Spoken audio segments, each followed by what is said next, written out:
Ang aking mga alaga, aking pinakalab na mga kakampi ko sa buhay. Pag na-stress ka, talaga hahanapin mo lang sila, Davina. Si Kiroro, si Algie, at saka si Roger. Yan ang mga alaga ko dito sa car. Yan. Tuwa sila pag nakalabas.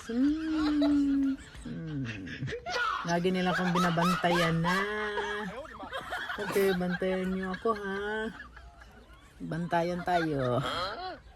Okay, guys. Dito lang kayo sa car palagi dahil malakas ang ulan. Huwag kayong bumaba. Huwag na kayo maglaro sa labas. Kayo talagang kukulit niyo. Busy ako. Tapos nalabas kayo. Nalabas ko, Kiroro, ha. Payat mo na. Bye!